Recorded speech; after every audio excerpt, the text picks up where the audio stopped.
ABP news से बातचीत में कपिल मिश्रा ने यह भी कहा कि केजरीवाल आरोपों पर जवाब क्यों नहीं देते। अपने ऊपर लग रहे भ्रष्टाचार के आरोपों पर दिल्ली के मुख्यमंत्री अरविंद केजरीवाल कल पहली बार खुलकर बोले हैं। उन्होंने कहा है कि जब अपने धोखा देते हैं तो दर्द होता है। हमारे साथ कपिल मिश्रा हैं, वो जवाब देंगे। अरविंद जी कह रहे हैं कि अपनों ने धोखा दे दिया, तो आपने धोखा क्यों दिया उन्हें? मेरे को लगता है कि ये दर्द दिल्ली की जनता का दर्द है। बहुत प्यार से अपनाया था अरविंद केजरीवाल को, और कितनी बेदर्दी से अरविंद केजरीवाल ने दिल्ली की जनता को धोखा दिया है। काश इस दर्द को वो सच में समझ पाते। वहाँ पर इमोशनल होकर अपने आप को विक्टिम दिखाने की कोशिश उन्होंने ज़रूर की, लेकिन सच में जब अपने धोखा देते हैं तो कितना दर्द होता है ये दिल्ली की जनता से पूछो, जिन्होंने केजरीवाल जी से धोखा खाया है। केजरीवाल जी से धोखा खाया है, लेकिन सवाल ये है कि वो कह रहे हैं कि आप कीचड़ उछालने की कोशिश कर रहे हैं। मैं क्या जवाब दूं?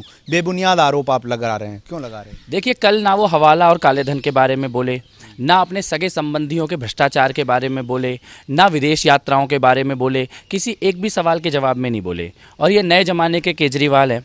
इन्होंने कहा कि अगर मैं अपराधी होता तो जेल में होता, यानी जो जेल में नहीं है वो अपराधी नहीं है। जब हमने अन्ना जी का आंदोलन किया था, एक भी केंद्रीय मंत्री जेल में नहीं था जिनके खिलाफ हम आंदोलन कर रहे थे। आज की तारीख में भी ना शीला दीक्षित जेल में है, ना कलमाणी जेल में है, ना रेड्डी जेल में है, ना दाऊद इब्राहिम जेल में है। तो जितने भी लोग जेल से बाहर हैं सब ईमानदार हैं केजरीवाल जी के हिसाब से। इसका मतलब तो इस देश में ना कॉमनवेल्थ घोटाला हुआ है, ना 2G घोटाला हुआ है, ना कोयला घोटाला हुआ है। तो ये नए ज़माने के नए केजरीवाल हैं।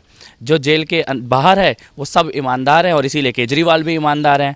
तो उनको मुबारक हो ऐसी ईमानदारी। बस इतना कहना चाहता हूँ कि जो उनकी नियति है वो तो अब होकर रहेगी। जो उन्होंने विश्वासघात किया इस देश के साथ, भ्रष्टाचार के खिलाफ आंदोलन के साथ, उसका जनता भी बदला लेगी। तब तक ये कुछ कार्यकर्ताओं को घुमा फिराकर इमोशनल अपने आप को विक्टिम दिखाने की कोशिश कर रहे हैं, वो ज़्यादा दिन नहीं चलने वाली। आप अपने होकर उनके खुद के होकर आरोप लगा रहे हैं, लेकिन वो कह रहे हैं कि अब तो बीजेपी वाले भी कह रहे हैं कि केजरीवाल सब कुछ हो सकता है लेकिन बेईमान नहीं हो सकता। अपनी एक खुद की दुनिया बना ली है अरविंद केजरीवाल जी ने 5-7 लोगों से घिरकर, और उसी में अपने मुंगेरी लाल के हसीन सपने देखते रहते हैं। आज दिल्ली के अंदर अगर सर्वे करा लिया जाए तो दिल्ली की जनता केजरीवाल मुक्त दिल्ली, इसका सपना देखने लगी है। अब सपना देखने लगी है, लेकिन आप आरोप लगाए जा रहे हैं लेकिन उस पर अभी तक कोई कार्रवाई होती बड़ी नहीं दिख रही है। क्या वजह है?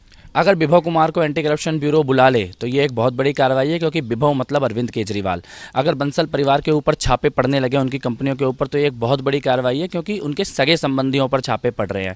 और बाकी चीज़ों के ऊपर भी बहुत तेज़ी से कार्रवाई होनी है। केवल 7 या 8 दिन हुए हैं और अरविंद केजरीवाल कहते हैं मैं तो जेल से बाहर हूँ, मैं ईमानदार हूँ।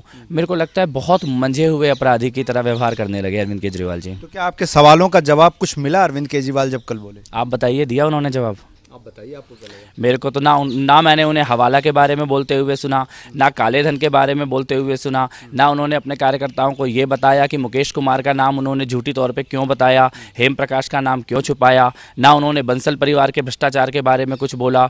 तो मेरे को तो ये लगा कि विदेशी यात्राओं के बारे में एक शब्द नहीं बोला। तो मेरे को तो ये लगा कि अरविंद केजरीवाल जी बस किसी तरह से घुमा फिरा के बच के निकल जाने की कोशिश में थे कल।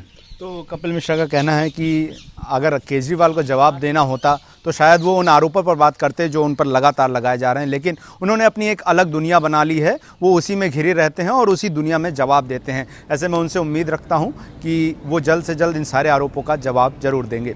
कमजन मोहित के साथ गौरव श्रीवास्तव, एबीपी न्यूज़ दिल्ली। ये है एबीपी न्यूज़, आपको रखे आगे।